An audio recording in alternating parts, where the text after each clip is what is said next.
اعوذ باللہ من الشیطان الرجیم بسم اللہ الرحمن الرحیم۔ السلام علیکم سامعین حضرات، کل سماعت کیے تھے لن تنالو کا صفحہ نمبر 153۔ آج انشاءاللہ سماعت کریں گے صفحہ نمبر 154۔ ایک بار درود پاک پڑھ لو۔ اللہم صلی علی سیدنا شفیعنا نبینا و حبیبنا مولانا محمد بارک وسلم، صلاۃ و سلاما دائما علیک سیدی یا رسول اللہ صلی اللہ تعالی علیہ وسلم۔ بسم اللہ الرحمن الرحیم، اللہ کے نام سے شروع جو نہایت مہربان رحم والا ہے۔ آگے اللہ تعالیٰ ارشاد فرماتا ہے واللاتی یأتین الفاحشۃ من نسائکم فاستشہدوا علیہن اربعۃ منکم فإن شہدوا فأمسکوہن فی البیوت حتی یتوفاہن الموت او یجعل اللہ لہن سبیلا۔ اور تمہاری عورتوں میں جو بدکاری کرے ان پر خاص اپنے میں کی 4 مردوں کی گواہی لو، پھر اگر وہ گواہی دے دیں تو ان عورتوں کو گھر میں بند رکھو یہاں تک کہ انہیں موت اٹھا لے یا اللہ ان کی کچھ راہ نکالے۔ یہ غلط عورتوں کے لیے۔ آگے اللہ تعالیٰ ارشاد فرماتا ہے واللذان یأتیانها منکم فآذوہما فإن تابا وأصلحا فأعرضوا عنہما ان اللہ کان توابا رحیما۔ اور تم میں جو مرد عورت ایسا کام کرے ان کو ایذا دو، کا مطلب تکلیف ہے، پھر اگر وہ توبہ کر لیں اور نیک ہو جائیں تو ان کا پیچھا چھوڑ دو، بے شک اللہ بڑا توبہ قبول کرنے والا مہربان۔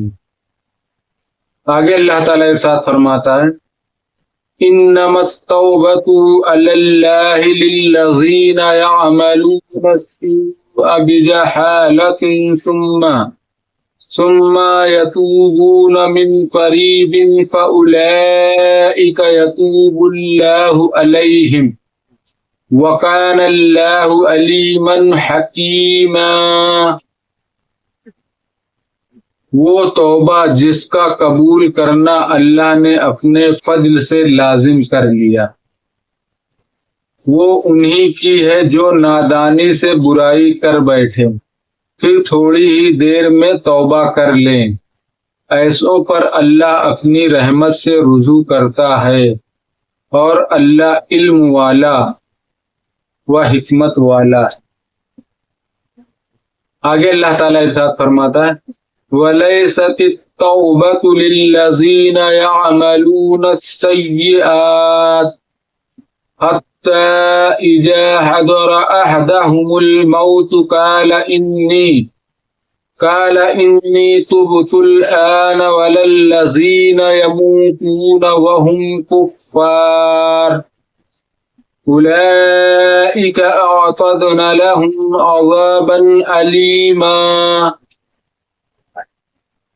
اور وہ توبہ ان کی نہیں جو گناہوں میں لگے رہتے ہیں یہاں تک کہ جب ان میں کسی کو موت آئے تو کہیں اب میں نے توبہ کی۔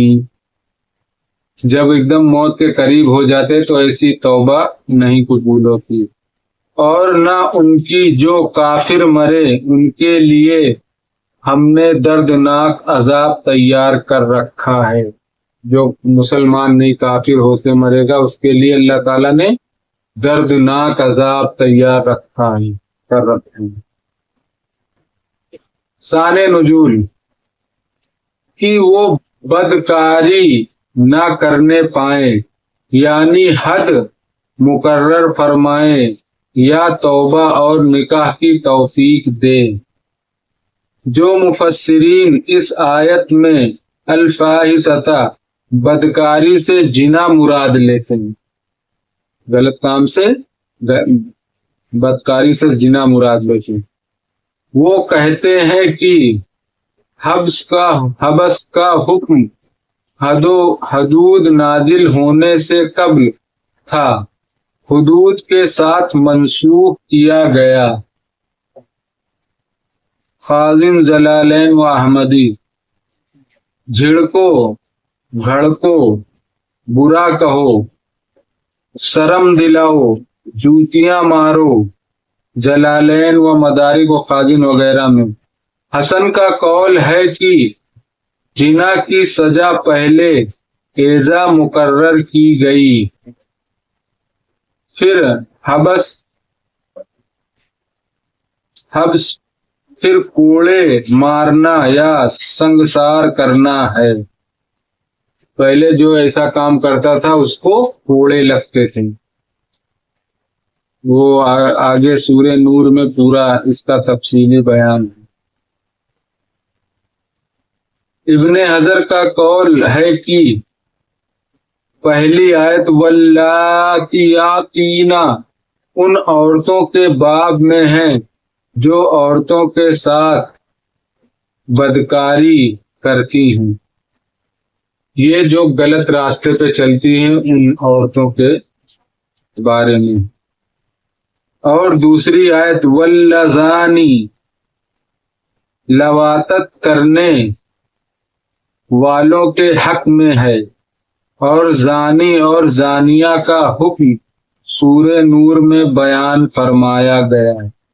آگے ہے نا 18ویں پارے میں سورہ نور، اس میں ایک دم تفصیل بیان کے ساتھ سب کچھ، زنا کرنے والے کو، زانی کو کرنے والے کا کیا سزا ہے کیا نہیں۔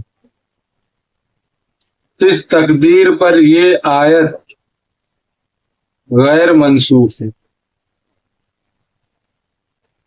اور ان میں امام ابو حنیفہ رحمت اللہ علیہ کے لیے دلیل ظاہر، یہ فقہ کے سب سے بڑے امام ہیں، امام ابو حنیفہ رحمت اللہ علیہ۔ ہم لوگ کیا مانتے ہیں؟ ان کی تقلید کرتے ہیں۔ ہم لوگ کیا ہیں؟ حنفی ہیں۔ ہاں، 4 مسلک ہیں، شافعی، حنبلی، مالکی اور حنفی۔ ہم لوگ کس کے مقلد ہیں؟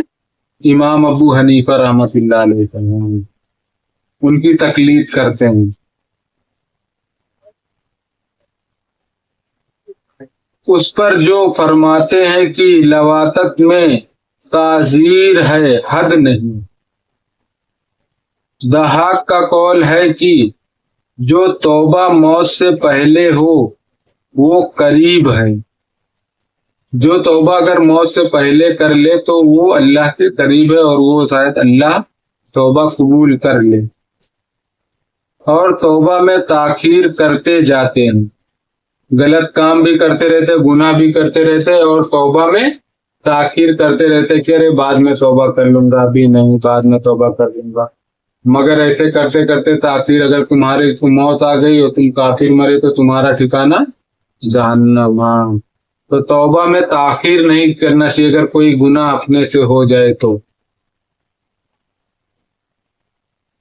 قبول توبہ کا وعدہ جو اوپر کی آیت میں گزرا وہ ایسے لوگوں کے لیے نہیں، اللہ مالک ہے بے شک، جو چاہے کرے، ان کی توبہ قبول کرے یا نہ کرے، بخشے یا عذاب فرمائے، اس کی مرضی۔ بے شک اللہ چاہے تو جس کا بھی کتنا بھی بڑا گناہ ہو معاف کر دے، اور جس کو نہ چاہے اس کا گناہ نہ معاف کرے، وہ اس کی مرضی ہے۔ اس سے معلوم ہوا کہ وقت موت کافر کی توبہ اور اس کا ایمان مقبول نہیں۔ اب ایک دم مرنے والا ہے پھر توبہ کرنے بیٹھے، پھر توبہ کرے گا تو ایسے کہ توبہ قبول نہیں ہوئے گی۔ ہاں، توبہ زندگی میں ہی اپنے کر لے، مرنے سے بہت پہلے، یہ نہیں کہ مرنے لگے پھر توبہ کرے، ایسا نہیں۔ ہر رات کو لیٹتے ہوئے بھی توبہ کر لے اللہ تعالیٰ سے کہ دن میں جتنے مجھ سے گناہ ہوئے ان سب کے لیے میں اللہ سے توبہ کرتا ہوں۔ ہر روز، ہر دم، میں تو کہتا ہوں کثرت کے ساتھ توبہ کرنا چاہیے۔ کوئی بھی گناہ ہو جائے، گناہ ہو نہ ہو، اپنے کو تو بہت سارے گناہ پتہ چلتے ہیں، بہت سارے گناہ نہیں پتہ چلتے جو اپنے سے ہو جاتے، تو اسی لیے اللہ سے ہر وقت توبہ کرنا چاہیے، رات کو لیٹتے وقت بھی توبہ کر کے ہی سونا چاہیے۔ صدق اللہ العظیم۔ باقی انشاءاللہ کل سماعت کریں گے صفحہ نمبر 155۔ بسم اللہ الرحمن الرحیم۔ صلی اللہ علیہ نبی المی وآلہ صلی اللہ علیہ وسلم۔ صلاۃ و سلام علیک سیدی یا رسول اللہ صلی اللہ تعالی علیہ وسلم۔ اللہم انت السلام ومنک السلام والیک یرجع السلام، فاحینا ربنا بالسلام وادخلنا الجنۃ دارک دار السلام، تبارک ربنا وتعالیت یا ذا الجلال والاکرام۔ یا اللہ، یا رحمان، یا رحیم، یا مالک القدوس، یا اللہ ہم نے جو قرآن پاک کی تلاوت کی، اس کا پڑھنا سننا قبول عطا فرما۔ یا اللہ اس کے پڑھنے میں کسی قسم کی غلطی، گستاخی، بے ادبی ہو، اپنے رحم و کرم سے معاف عطا فرما، اور ہم سب کو صحیح پڑھنے کی توفیق عطا فرما۔ یا اللہ ہم سب تیری بارگاہ میں توبہ کرتے ہیں۔ استغفر اللہ ربی من کل ذنب واتوب الیہ، استغفر اللہ ربی من کل ذنب واتوب الیہ، استغفر اللہ ربی من کل ذنب واتوب الیہ۔ سبحانک ذی العزۃ عما یصفون وسلام علی المرسلین والحمد للہ رب العالمین۔ لا الہ الا اللہ محمد رسول اللہ صلی اللہ تعالی علیہ وسلم۔ السلام علیکم رحمۃ اللہ تعالی وبرکاتہ۔